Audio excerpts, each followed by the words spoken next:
U.S. is sending military assets to the Middle East as President Trump weighs the Iran strike. That is some of the latest reporting out there. But for more on this, let's continue to talk about this, bringing in our next guest to help break it all down with me. Please join Fox News' Chief National Security Correspondent Jennifer Griffin. Great to have you on, Jennifer. What is the latest here that we know about these rising tensions?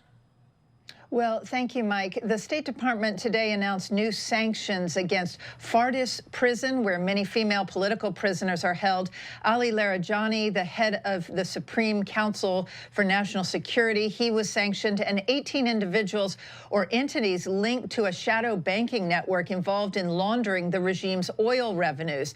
The U.S. military had presented options for President Trump to consider, but could not guarantee the regime would be overthrown. The president reportedly wanted assurances that any military action would be swift, decisive, and not lead to a wider war in the Middle East.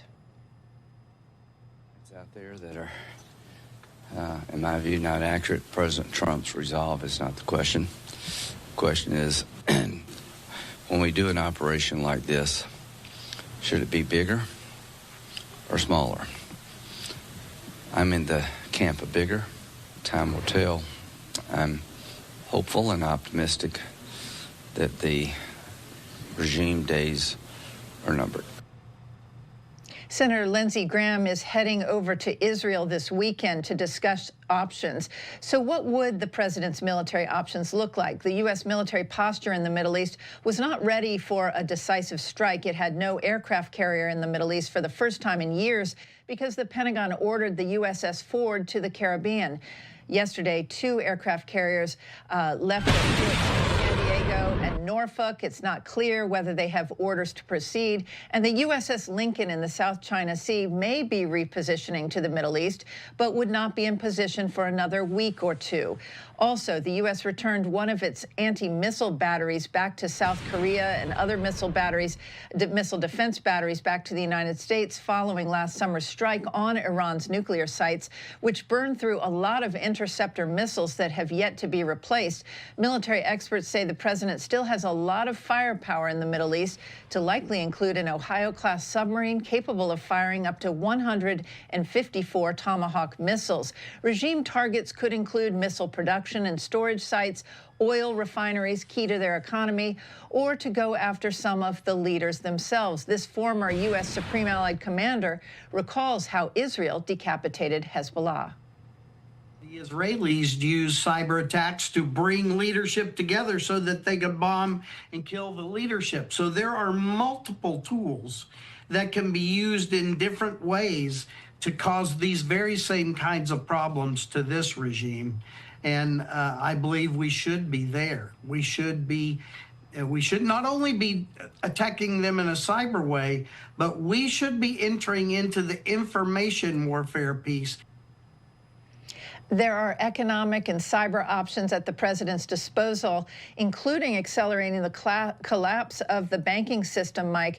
That is keeping the regime and the IRGC, the Revolutionary Guard Corps, and security forces funded right now. Mike.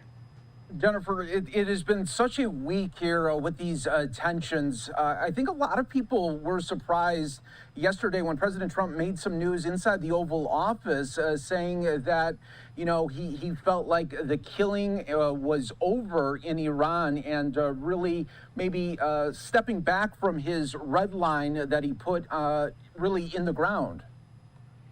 I would describe it, Mike, perhaps as a pause while the U.S. military sets the battle space over in the Middle East. As I said, many of the assets that they may need for a strike or for follow-on strikes or to defend U.S. bases. We have 30,000 troops over in the Middle East at various bases, which are somewhat unprotected, as well as protecting Israel. So while those assets move into place, I think the president has paused any decision. He has put on these sanctions. He is still sending a message that he stands with the protesters, but he's also given a warning to the regime that if they carry out any hangings, there are about 800 hangings that were slated to take place today. They did not occur as far as we know. He'll be watching very carefully for if there are any violence against the protesters, if the protesters continue going into the streets, and if the security forces continue mowing them down, or if those hangings resume. So things are very much fluid as we speak. From sources that I've spoken to, the president has not made any final decisions. I think it's significant that Senator Lindsey Graham is going over to Israel right now to see what their needs are, and you know, they're talking to allies. There is a diplomatic piece to this, but I don't think this is over at this point, and I don't think the protests are going anywhere. Jennifer Griffin, thanks so much for joining us. Great reporting as always. We always appreciate it. Thank you, Mike.